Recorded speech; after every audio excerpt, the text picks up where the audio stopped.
جی شیخ. وہ شاید ان کی تھی، کیا نام ہے؟ میں ہمارے ملکوں میں جو ہمارے ہاں عجمی ملک ہیں، اس میں وہ کچھ ہو رہا ہے جو نہ میرے نبی نے کیا، نہ صحابہ نے کیا، نہ تابعین نے کیا۔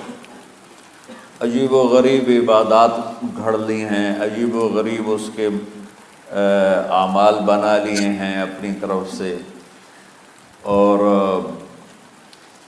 مسجدیں بھری ہوتی ہیں اور روشنیاں لگی ہوتی ہیں اور آتش بازی ہو رہی ہوتی ہے۔ میرے نبی نے اس رات کی فضیلت بتائی، عمل کوئی نہیں بتایا۔ جیسے یہاں کوئی صلاۃ تسبیح کی جماعت کرا رہے ہوتے ہیں، کوئی اجتماعی تہجد پڑھ رہے ہوتے ہیں، کوئی دیگیں چڑھا رہے ہوتے ہیں، کوئی آتش بازی کر رہے ہوتے ہیں، تو وہ اس میں اتنا غلو ہو گیا ہے کہ یہ بھی ٹھیک نہیں۔ اور کچھ علماء نے اس کے رد میں اس کا اتنا انکار کیا ہے کہ اس رات کی کوئی فضیلت ہے ہی نہیں۔ تھوڑا سا رکتے ہیں۔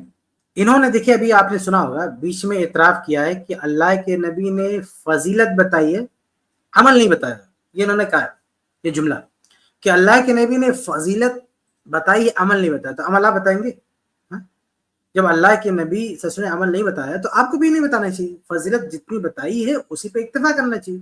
فضیلت بتائی ہے، آپ فضیلت بتائیں، لیکن فضیلت پر کوئی عمل نہیں بتایا ہے تو آپ اپنی طرف سے تو کوئی عمل وہاں پہ ایڈ نہیں کر سکتے۔ آگے بڑھتے ہیں۔ یہ بھی ٹھیک نہیں، اس بیچ کا راستہ۔ اس رات کی فضیلت اب دیکھیے انہوں نے کیا کہا یہاں پہ، رکیے۔ یہ کہتے ہیں کہ ایک طرف کچھ لوگ ہیں جو بدعت و خرافات پتہ نہیں کیا کیا ایجاد کر کے رکھے ہوئے ہیں، اور دوسری طرف کچھ لوگ ہیں جو کہتے ہیں کہ اس رات کی کوئی فضیلت ہی نہیں ہے، تو کہتے ہیں بیچ والا راستہ صحیح ہے۔ یہ کوئی پیمانہ نہیں ہے کہ بیچ والا راستہ صحیح ہے۔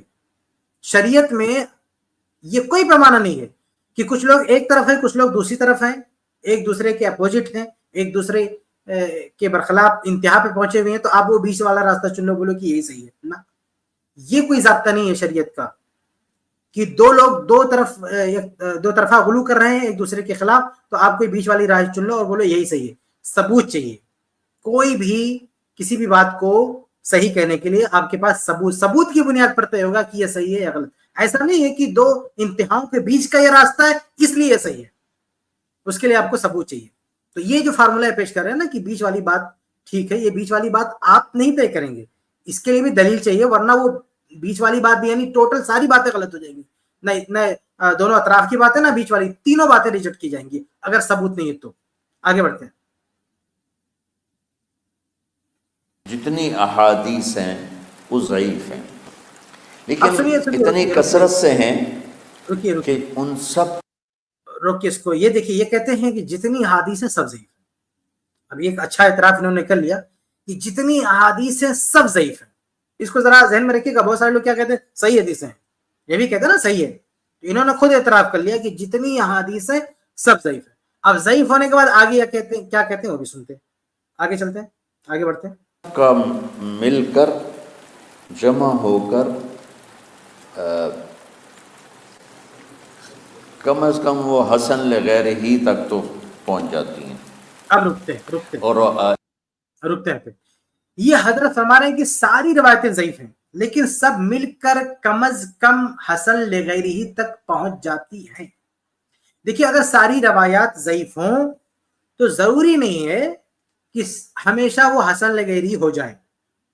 حسن لغیری ہونے کے لیے شرط یہ ہے کہ وہ روایات سخت ضعیف نہ ہوں، وہ روایات شاذ نہ ہوں، وہ روایات منکر نہ ہوں۔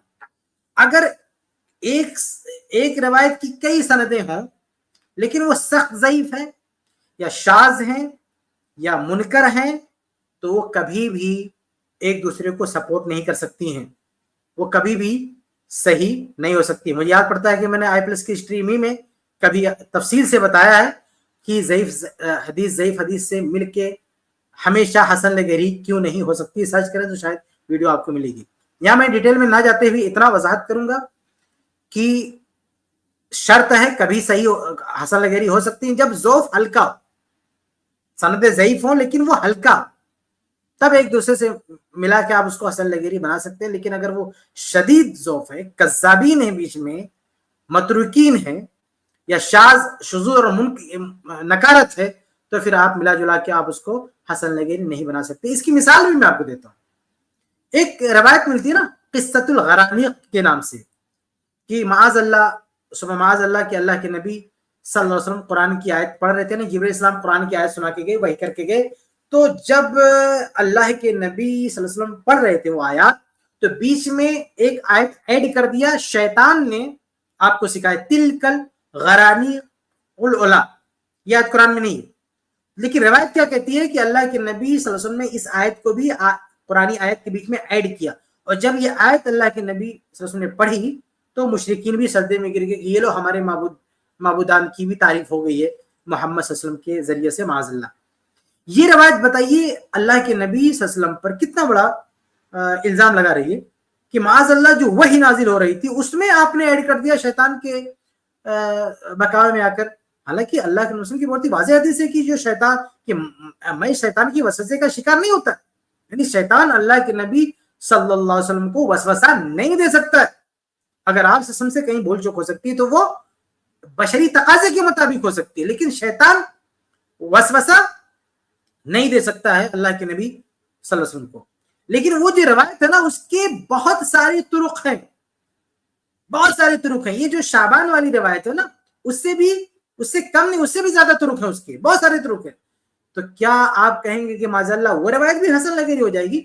وہ روایت حسن لغیری نہیں ہو سکتی. شیخ البانی رحمہ اللہ نے باقاعدہ ایک کتاب لکھی ہے اور اس کتاب میں یہ ثابت کیا ہے کہ یہ الغرانیق والا قصۃ الغرانیق سے متعلق جتنی بھی روایات ہیں سب کی سب ضعیف, لیکن سب کی سب ضعیف ہونے کے بعد سب کو ملا کہ اس کو حسن لغیری نہیں بنایا. کیوں؟ کیونکہ وہ ذوق اس نوعیت کا نہیں ہے کہ اس کو برداشت کر لیا جائے. وہ سخت ضعیف ہے باسند ہے, یا پھر ان کے اندر نکار شذوذ ہے, اس لیے وہ روایتیں مل کر بھی حسن لغیری نہیں ہو سکتی. تو جس طرح سے قصۃ الغرانیق والے واقعے سے متعلق بہت ساری روایت ہیں, ہم سب کو ملا کے حسن لغیری نہیں بنا سکتے ہیں. حالانکہ حافظ بن حجر رحمہ اللہ کا ایک قول ملتا ہے کہ ساری سندوں کو اکٹھا کرے تو بھی کیا ہوتا ہے, وہ حسن کی طرف اشارہ کرتی ہیں. لیکن ایسے ہی کچھ اقوال اس کے یہ 15ویں شعبان سے متعلق بھی ملتے ہیں. تو ان بعض لوگوں جو اقوال ملتے ہیں ان کو بھی آپ دلیل نہیں بنا سکتے, ورنہ اقوال تو بھی ملتے ہیں قصۃ الغرانیق میں. تو خلاصہ یہ کہ یہ جو ضابطہ پیش کر رہے ہیں یہ حضرت, یہ ضابطہ یہ قاعدہ کلیہ نہیں ہے کہ کہیں بھی کسی بھی ٹاپک پر کئی روایتیں اکٹھا ہو جائیں تو آپ حسن لغیری بنا دو. ایسا ممکن, ایسا درست نہیں ہے. اصول حدیث میں ایسا کوئی ضابطہ نہیں. آگے بڑھتے ہیں, تک تو پہنچ جاتی ہیں. اور ابن عثیمین رحمۃ اللہ علیہ نے بھی یہ لکھا ہے کہ زیادہ سے زیادہ ان احادیث کے مجموعے سے, چونکہ اگرچہ ضعیف ہیں لیکن کافی زیادہ ہیں, تو وہ حسن لغیر ہی تک پہنچ جاتی ہیں. تو حسن لغیر ہی سے کوئی عمل ثابت نہیں ہوتا, عمل ثابت ہوتا ہے صحیح حدیث کے سے. ایک رکتے ہیں یہاں پہ, تھوڑا سا رکتے ہیں. یہ حضرت فرما رہے ہیں کہ حسن لغیری سے کوئی عمل ثابت نہیں ہوتا. کیوں نہیں ثابت ہوتا بھائی؟ اگر کوئی روایت حسن لغیری ہے, یہ دیکھیے مقبول حدیثوں کی جتنی بھی قسمیں ہیں, صحیح, صحیح لذاتی, حسن, حسن لذاتی, حسن لغیری, صحیح لغیری, جتنی بھی صحیح, یہ سب مقبول احادیث کی قسمیں ہیں. تو ثبوت کے درجے میں تفاوت ہوتا ہے, اس کی وجہ سے اس کا ٹائٹل بدلتا ہے. صحیح لذاتی ہے, صحیح لغیری ہے, حسن لذاتی ہے, حسن لغیری. تو اس میں جو فرق ہے نا, وہ فرق ثبوت کے اعتبار سے, یعنی ثبوت کی جو قوت ہے, ہم تک نقل ہونے کے اعتبار سے جو طرق ہیں اس کی جو قوت ہے, اس میں جو تفاوت, اس کی وجہ سے یہ نام بدلا. لیکن قبول کے اعتبار سے سب یکساں ہے. آپ کو جس طرح سے صحیح لذاتی والی حدیث ماننا ہے, ایسے آپ کو صحیح لغیری والی حدیث بھی ماننا ہے. آپ کو جس طرح سے صحیح حسن لذاتی والی حدیث ماننا ہے, آپ کو ایسے ہی حسن لغیری والی حدیث بھی ماننی ہے. تو حسن لذاتی, حسن لغیری ہو یا کسی بھی درجے کی روایت ہو, اگر وہ ثابت شدہ ہے تو اسے ماننا پڑے گا. جیسے چاند دیکھنے کی جو دعا ہے نا, وہ بھی کسی صحیح حدیث میں نہیں ہے. مطلب ایک سند دیکھیں گے تو کوئی سنگل سند صحیح نہیں, لیکن وہ حسن لغیری ہے. میری جو کتاب ہے حسن المسلم کی تخریج, اس میں آپ دیکھیں گے تو میں نے اس میں وضاحت کر رکھی ہے کہ اس کی سندیں ملتی ہیں تو معمولی ضعف ہے, لیکن دونوں کو ملا کے ہم حسن لغیری بنا سکتے ہیں. تو اب ظاہر سی بات ہے کہ اس پہ عمل ہوگا نا. وہ حسن لغیری ہے تو وہ قابل عمل ہے, کسی نہیں عمل ثابت ہوگا. حسن لغیری ہے تو اس سے بھی عمل ثابت ہوگا. تو کئی ایسے مسائل ہیں, کئی ایسی عبادتیں ہیں جو حسن لغیری سے ثابت ہیں. تو یہ جو اصول بتا رہے, پتہ نہیں کہاں سے یہ اصول بتا رہے ہیں کہ حسن لغیری سے حکم عمل ثابت نہیں ہوتا. بھائی کسی بھی درجے کی روایت اگر مقبول کی کیٹیگری میں آتی ہے تو اس سے عقیدہ, عمل سب کچھ ثابت ہوگا.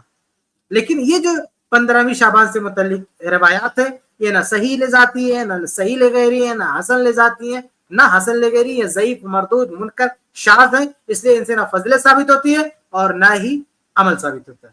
آگے بڑھتے ہیں. ایک احادیث کی کثرت سے روایات اور ایک امت کا عمل, کہ امت کا بہت بڑا طبقہ صدیوں سے اس رات کا اہتمام کر رہا ہے. لیکن کچھ عرصہ پہلے تک اہتمام تھا دن میں روزہ رکھنا, رات کو کوئی نوافل پڑھ لینا, کوئی 2 چا زیادہ پڑھ لینا. لیکن اب یہ ڈھول تماشے جو اب شروع ہوا ہے, اس کا تو کوئی وجود ہی کوئی نہیں ہے. بس رکے, تو بہت ہی اس رات کو اللہ تعالیٰ نے, انہوں نے 2 باتیں کہی, دونوں کو ذرا جوڑ کے دیکھیے. پہلی بات انہوں نے کیا کہی ہے کہ امت کا عمل چلے آ رہا ہے, یعنی امت چونکہ عمل کرتے آ رہی ہے اس لیے اس رات میں عمل کیا جائے گا. پھر یہ کہتے ہیں کہ جو ڈھول باجا, جو بعد کی جو کچھ خرافات امت میں بعد میں یہ, یعنی یہ بھی چلا رہا نا. یہ کہہ رہے ہیں کہ 2 طرح کا عمل چلا آ رہا ہے. ایک تو عبادت والا عمل چلا رہا امت میں, کہتے وہ ماننا ہے. پھر یہ جو ڈھول باجے والا کچھ اور عمل ایڈ کیا گیا ہے, وہ چونکہ بعد میں امت نے اس کو جو ہے عمل کرنا شروع کیا, اس کو نہیں ماننا ہے.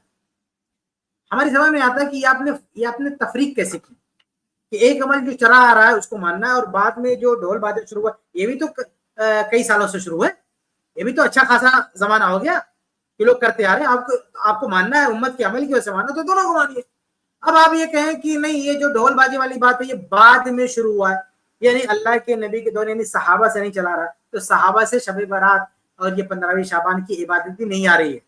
اگر یہ ڈھول باجا بعد میں شروع ہوا ہے, عہد صحابہ کا دور اس سے خالی ہے, تو 15 شعبان کی عبادت کا معاملہ بھی عہد صحابہ سے خالی ہے. عہد صحابہ میں اس کا کوئی سراغ نہیں ملتا. کسی ایک بھی صحابی سے 15 شعبان کی رات عبادت ثابت نہیں ہے. تو جس طرح ڈھول باجا کو آپ ریجیکٹ کر رہے ہیں کہ بھئی امت میں شروع ہوا لیکن شروع پہلے سے نہیں تھا, پہلے لوگوں نے نہیں کیا تو ہم اس کو نہیں مانیں گے, تو ایسے 15 شعبان کی رات کی عبادت بھی صحابہ نے نہیں کیا, تو بعد کے لوگ ایجاد کرتے رہے, اس سے کیا فرق پڑتا ہے, ہم اس کو نہیں مانیں گے. اور یہ امت جو آپ کہہ رہے ہیں, امت اگر کوئی عمل نبی کے صحابہ کے دور سے کرتی آ رہی ہے جس کو اجماع کہتے ہیں اس کو تو مانتے, لیکن اس پر اجماع نہیں, یہ کوئی اجماعی عمل نہیں ہے. اگر اکثریت نے کوئی عمل کیا ہے, اگر وہ ثابت نہیں ہے, ہم اس کو نہیں مانتے. دیکھیے بہت پرانے زمانے سے امام مالک رحم اللہ کے دور سے غالباً یہ عمل چلا آ رہا ہے کہ بچہ پیدا ہوگا تو دائیں کان میں اذان, بائیں کان میں اقامت کریں گے. یہ عمل کسی بھی حدیث سے ثابت نہیں ہے, ہم نہیں کرنے والے اس پہ, ہم اس کو ریجیکٹ کرتے. یہ بھلے چلا رہا ہے, کتنے زمانے سے چلا رہا ہے, لیکن ہم اس میں عمل نہیں کرتے. تو امت میں چلا رہا ہے تو اس کے لیے شرط کیا ہے کہ عہد صحابہ سے چلا رہا ہو. اگر بعد میں شروع ہوا تو ہم اس کو نہیں مانیں. بالکل اسی طرح جس طرح سے آپ ڈھول باجا نہیں ماننے, کہتے ہیں بعد میں شروع ہوا, تو یہ عبادت بھی بعد میں شروع ہوئی ہے, اس کو بھی ہم نہیں مانیں گے. ٹھیک ہے, آگے بڑھتے ہیں. وجود ہی کوئی نہیں ہے. تو اس رات کو اللہ تعالیٰ نے مبارک بنایا, اور حدیث پاک میں آتا ہے کہ اللہ تعالیٰ اس رات میں ساری دنیا کے لوگوں کی بخشش فرماتا ہے سوائے 5 آدمیوں. 5 کے سوا سب اہل ایمان کی بخشش ہو جاتی. مشرک, المشرک, پہلا مشرک. دوسرا مشاحن. مشاحن کیسے کہتے ہیں؟ دل میں بغض رکھنے والا, کینہ رکھنے والا. تیسرا مسبل و ازارہ, اپنے پاجامے شلوار چادر کو ٹخنوں سے نیچے تک لے جانے والا, لیکن ایک شرط کے ساتھ کہ وہ تکبر کی وجہ سے، سستی کی وجہ سے ہے، غفلت کی وجہ سے ہے۔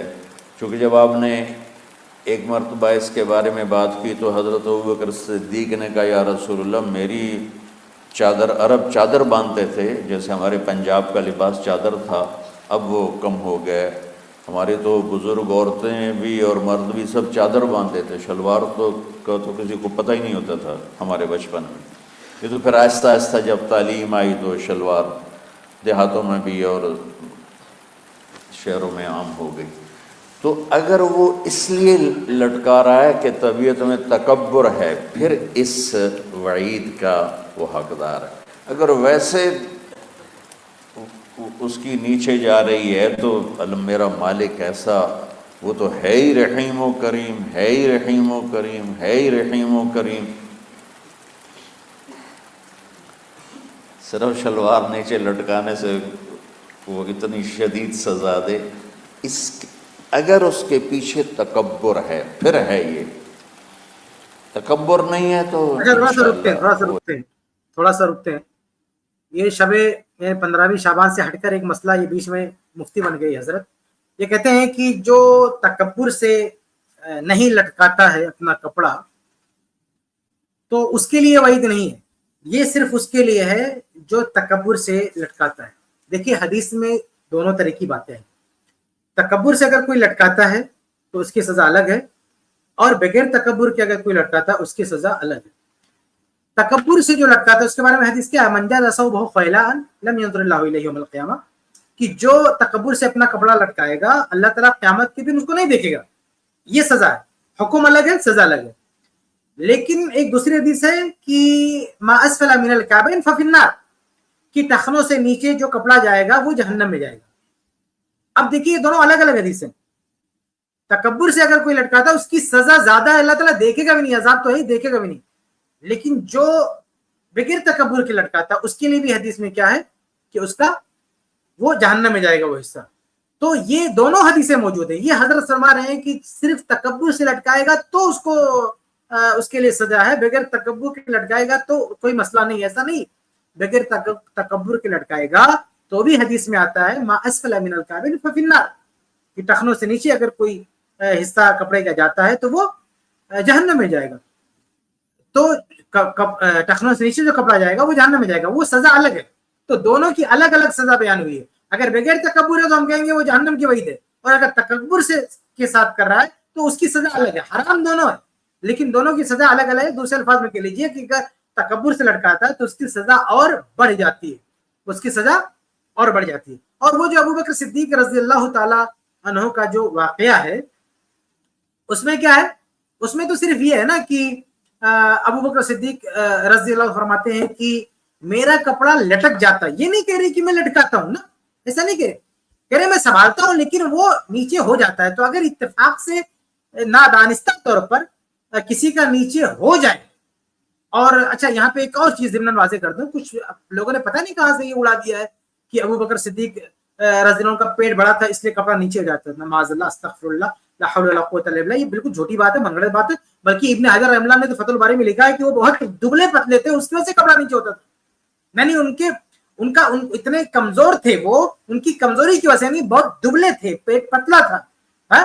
جیسے آدمی کھانا کھایا ہے تو اس کو پہن لیا ہے، بالکل پتلا، کم کھانا کھا رہے ہیں، بہت دبلا پتلا ہے تو وہ نہیں سنبھل رہا ہے، تو وہ دبلے ہونے کی وجہ سے وہ کپڑا نیچے ہو جاتا تھا، موٹا ہونے کی وجہ سے نہیں، دبلے ہونے کی وجہ سے۔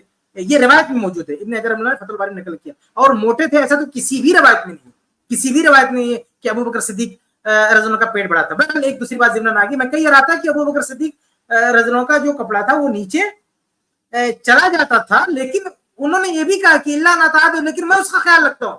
یہ ابوبکر صدیق نے یہ بھی کہہ دیا کہ میرا کپڑا نیچے چلا جاتا ہے لیکن میں خیال رکھتا ہوں، میں اس کو سنبھالتا رہتا ہوں۔ تو بتائیے کہ اگر کسی کا کپڑا اتفاق سے نیچے چلا جائے اور وہ فوراً اس کو سنبھال بھی لے تو یہ ظاہر سی بات یہی کہیں گے نا کہ تکبر نہیں ہے۔ لیکن ایک آدمی دیدہ دانستہ اتنا لمبا سلا رہا ہے، نیچے جا رہا ہے، تو اس کے بارے میں آپ اس سے استدلال نہیں کر سکتے ہیں۔ بلکہ آپ دیکھیں کہ عبداللہ بن عمر رضی اللہ تعالیٰ عنہ، ان کے اندر کون سا تکبر ہو سکتا ہے؟ اللہ کے نبی نے فرمایا کہ ارفع ثوبک، اپنا کپڑا اوپر اٹھا لو۔ تو کیا آپ کوئی تصور کر سکتا ہے کہ عبداللہ بن عمر رضی اللہ عنہ کے تکبر سے لٹکا رہے تھے کہ آپ نے کہا کہ کپڑا